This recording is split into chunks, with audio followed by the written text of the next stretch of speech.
Hello and welcome back to Let's Play Jane's Fighters Anthology as we continue with the reference materials. Today, we will be going over... Let's go through our list here.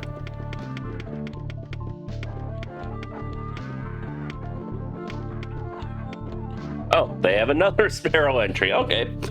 One last Sparrow entry, which seems to be different. AIM-7E Sparrow. AIM-7E Sparrow. Title, AIM-7 Sparrow. Type, medium-range radar-guided air-to-air missile. Should note that it's semi-active radar-guided. Development. The original AIM-7A Sparrow 1 development program started in 1946, and this beam-riding missile entered service in 1956. A fully active radar seeker was attempted for Sparrow 2 in 1955, but canceled in 1958. Semi-active radar-guided Sparrow 3 development program started in 1955, and the first missiles entered service with the U.S. Navy and U.S. Air Force in 1958 as AIM-7C Sparrow. Successive developments ever since have created a large family of missiles moving through AIM-7D, 7E, 7E2, 7F, 7M, and 7P, and with the latest 7R entering full-scale engineering development in 1988. The AIM-7E version saw service in Vietnam, having entered service in 1962, and having been produced until 1973. The AIM-7E2 was very similar, but had a shorter minimum range, and could be used in what was known as the dogfight mode. This missile was used as a basis for the two European developments from the Sparrow families, Skyflash and Aspide. A ship-launched surface-air missile, RIM-7H, is a variant of the AIM-7E and is called Sea Sparrow. The AIM-7F was developed between 1970 and 1975 and entered service in 1975, with production continuing until 1980. This version has solid-state electronics, a larger warhead, and a larger motor than the AIM-7E. And in consequence, it was more reliable and had a longer range. A surface-to-air variant designated RIM-7F has been widely used by NATO navies as Sea Sparrow 2. The AIM-7 Sparrow missiles are carried by the F-104, F-4, F-14, F-15, F-16, and F-A-18 aircraft. Description: the AIM-7 Sparrow 3 missile is an all-weather, all-aspect air-to-air missile which has been adapted for use with shipboard air defense. The missile has 4 moving delta wings at the middle and 4 fixed delta fins at the rear. The current models, the AIM-7F and the AIM and RIM-7M, are both 3.65 meters long, have a body diameter of 203 millimeters and a wingspan of 1.02 meters.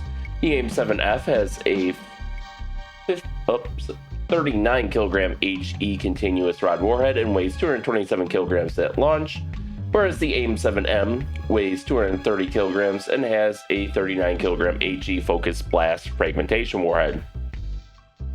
The AIM-7F models were the first Sparrow missiles to use all solid-state electronics. This condensed the guidance section, which allowed the warhead to be moved forward of the wings and allowed the use of a more powerful motor to increase both speed and range.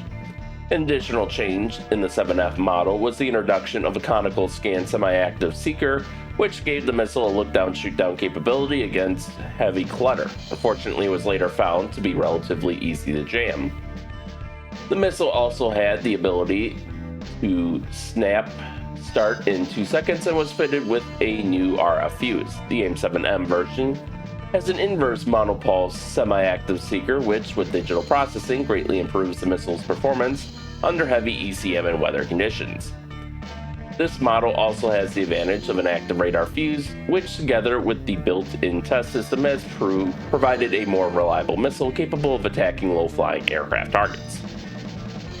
Status: AIM-7F ceased production in 1980, but is still in service with several countries. AIM-7M entered service in 1982 and production continued until 1990. AIM-7P entered service in 1992 and is in production. Earlier AIM-7E versions saw active service in Vietnam, and Sparrow missiles have been used in the Middle East over many years, with 25 Iraqi aircraft being shot down by USAF and USN using AIM-7 Sparrow missiles in the 1991 Gulf War. Exports have been made to many countries, including Australia, Bahrain, Canada, Egypt, Greece, Iran, Israel, Italy, Japan, South Korea, Kuwait, Portugal, Saudi Arabia, Singapore, Spain, Taiwan, Turkey, and the UK.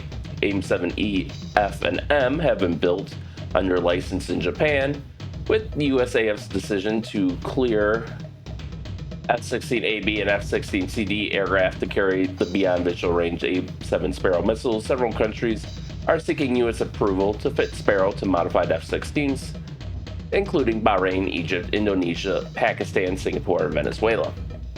Specifications: AIM-7F, length 3.66 meters, body diameter 203 millimeters, wingspan 1.02 meters, launch weight 227 kilograms, warhead 39 kilogram HE continuous rod, fuse RF, guidance semi-active radar, propulsion solid propellant, range 40 kilometers. Specifications for the AIM-7M: length 3.66 meters, body diameter 203 millimeters, wingspan 1.02 meters, launch weight 230 kilograms, warhead 39 kilogram HE blast fragmentation, fuse active radar, guidance semi-active radar, propulsion solid propellant, range 45 kilometers.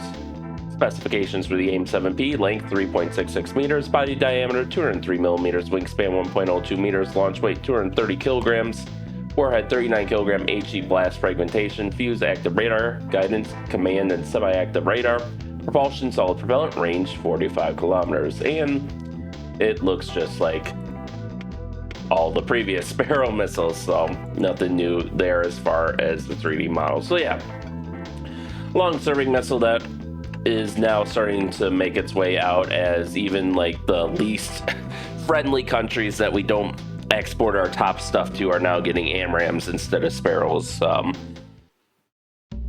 think I saw Egypt was finally pulling the trigger, replacing their Sparrows with AMRAAMs as of an article I read in last week's video, actually. Well, right prior to last week's video.